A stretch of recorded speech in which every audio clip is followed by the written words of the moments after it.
ہوگا. دعا یہ فرمائے اللہ تعالیٰ مسجد اقصی کا وہ ماحول پھر سے بحال فرما دے. پھر عزیزان کرام قدر اسی سورہ بنی اسرائیل کی آیت نمبر 9 کو میں آپ کے سامنے رکھنا چاہوں گا. ان هذا القرآن يهدي للتي هي اقوم ويبشر المؤمنين الذين يعملون الصالحات ان لهم اجر کبیرہ. بے شک یہ قرآن جو ہے وہ ہدایت دیتا ہے اور یہی سیدھے راستے کی طرف ہدایت دینے والا ہے اور مومنوں کو بشارت دینے والا ہے اور وہ لوگ جو اچھے عمل کرنے والے ہیں ان کے لیے بہت بڑا اجر ہے. عزیزان گرامی قدر اس آیت مبارکہ میں یہ بتایا کہ قرآنی راستے پر چلنے والا شخص جو ہے وہی ہدایت پر ہوتا ہے. اور پھر اس کے بعد آیت نمبر 23 سے لے کر آیت نمبر 25 تک جو ہے 23, 24 اور 25 میں قرآن کریم میں والدین کے ساتھ حسن سلوک کی جو سب سے اعلیٰ ترین مثالوں کے ساتھ کیفیت اللہ جل وعلا نے سمجھائی ہے وہ ان 3 آیات کے اندر ہے. وَقَضَىٰ رَبُّكَ أَلَّا تَعْبُدُوا إِلَّا إِيَّاهُ وَبِالْوَالِدَيْنِ إِحْسَانًا. اور آپ کے رب نے فیصلہ کر دیا ہے کہ عبادت صرف اسی کی کرنی ہے اور والدین کے ساتھ حسن سلوک کرنا ہے. إِمَّا يَبْلُغَنَّ عِندَكَ الْكِبَرَ أَحَدُهُمَا أَوْ كِلَاهُمَا.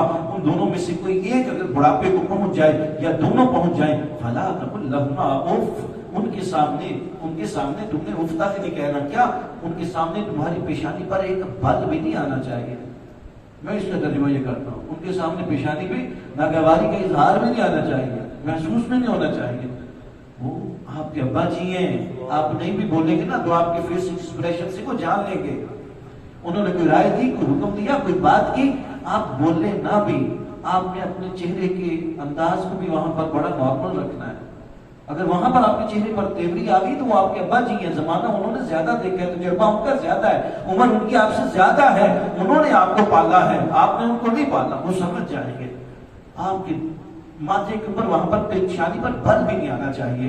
وَقُلْ لَهُمَا قَوْلًا كَرِيمًا. اور جب بھی ان کے ساتھ بات کی جائے بڑے اچھی انداز کے ساتھ کی جائے.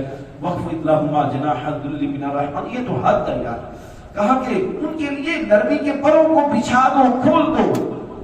یہ ہماری امام راضی جتنی مثال لے کر آیا, میں کہتا ہوں انہوں نے کوزے میں دریا کو بند کر کے رکھ دیا. آپ کہتے ہیں اس آیت کا مطلب یہ ہے کہ ایک جانور آپ نے دیکھا ہوگا, بگلا جانور دیکھا ہے, وہ اس طرح کے وہ کیا کرتا ہے, وہ اڑتا ہے اور جب کسی جگہ پر اس کے بچے بیٹھے ہوئے ہوتے ہیں, جب ان کے لیے دانا دودھ لے کر آتا ہے تو وہ جب آتا ہے نا تو اپنے پروں کو ایسے لے کر آتا ہے اور جیسے جیسے زمین کی طرف آتا جاتا ہے وہ اپنے پروں کو سمیٹتا جاتا ہے.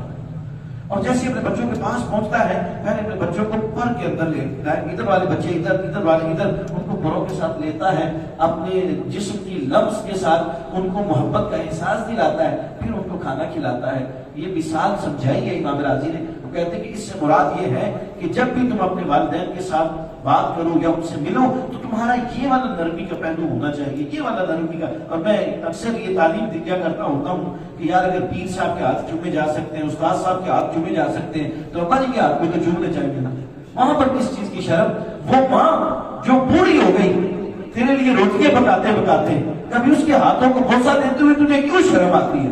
وہ باپ جو دن رات تیرے لیے محنت کرتا رہا ہے اس کے ہاتھ کو بوسہ دیتے ہوئے تجھے کون سی چیز جو ہے وہ روک رہی ہے؟ بات سیدھی سی ہے.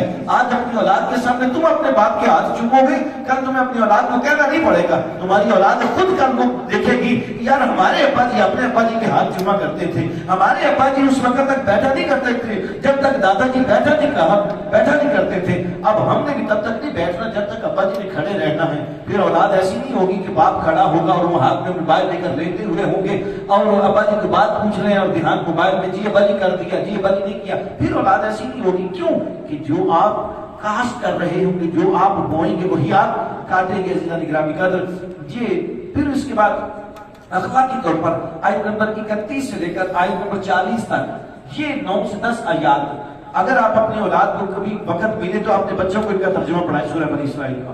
ہر معاشرت کی خوبی ان کے اندر بیان کی گئی, ہر معاشرت کی خوبی. پھر میں نے اشارہ کر دیا سورہ بنی اسرائیل آیت نمبر 31 سے لے کر آیت نمبر 40 تک. پھر عزیزان گرامی قدر مختلف موضوعات کے بعد اس کے بعد سورہ الکہف ہے. سورہ الکہف ہم سب جانتے ہیں کہ اصحاب کہف کے متعلق تفصیل کے ساتھ اللہ جل وعلا نے ان کے واقعہ کو بیان کیا. برکت کے لیے ایک دو چیزیں میں عرض کر دیتا ہوں, واقعہ کی طرف نہیں جاتا, وہ تفصیل آپ مجھ سے بہتر جانتے ہوں گے. صحیح حدیث ہے, حضور ارشاد فرماتے ہیں کہ سورہ کہف کی ابتدائی 10 آیات جس نے زبانی یاد کی وہ فتنہ دجال سے محفوظ رہے گا. فتنہ دجال سے وہ شخص محفوظ رہے گا. کوشش کریں کہ سورہ الکہف کی پہلی جو 10 آیات جو ہے نا ان کو زبانی یاد کیا جائے. یہ یاد ہونی چاہیے، آپ کو بھی یاد ہونی چاہیے، اپنے بچوں کو بھی یاد ہونی چاہیے. میرے حضور نے یہ گارنٹی دی ہے. فتنہ دجال سے مراد حقیقی دجال آ جائے یا کوئی دجال کا علامتی آزمائش کا مرحلہ آ جائے کسی بھی وقت، تو انسان بڑی آسانی سے اس سے گزر جائے گا، جس کو یہ 10 آیات جو ہیں زبانی یاد ہوگی. اور دوسری حدیث اگر نبی صلی اللہ علیہ وسلم فرماتے ہیں کہ جو شخص جمعہ کو سورہ کہف پڑھتا ہے اگلے جمعہ تک یہ اس کے لیے نور بن جاتی ہے. اور صوفیاء نے اور علماء نے اور حدیث کے تحت ایک چیز بیان کی ہے کہ رزق کی اگر کشادگی کوئی شخص چاہتا ہے تو وہ ہر جمعہ سورہ الکہف کی تلاوت کیا کرے. عزیزان گرامی قدر مدعا اس کے اندر یہ ہے، اللہ تعالیٰ کریم نے بیان کیا کہ وہ لوگ جنہوں نے اللہ کی ذات پر توکل کیا اس وقت اور وہ نکل گئے بادشاہ کے خوف سے، لیکن انہوں نے کہا کہ ہم نے اپنا دین نہیں بدلنا. پھر اللہ تعالیٰ کریم نے ان کے لیے کیا معاملہ کیا؟ صدیوں وہ لیتے رہے، میرے مالک نے ان کے جسم کو محفوظ رکھا. سبحان اللہ. اللہ جل کریم جس طرح سورج آتا ویسے ہی ان کی کروٹ کو بدل دیا جاتا. ظاہری طور پر جب پھر وہ زندہ ہوتے ہیں جاگتے ہیں اپنی کیفیت میں کتنی دیر ہمیں ہو گئی. جس نے کہا بس ایک دن یہ عادت ہے، تو پھر ان کو بتایا گیا ولا بدوفی کا بھی ثلاثہ میاتین سنین. فیصلہ کیوں نا 309 سال نیند کی کیفیت میں رہے. اللہ رب العالمین فرماتے ہیں کہ جو ہمارے لیے کوشش کرتے ہیں ہم ان کو مرنے نہیں دیتے، ان کو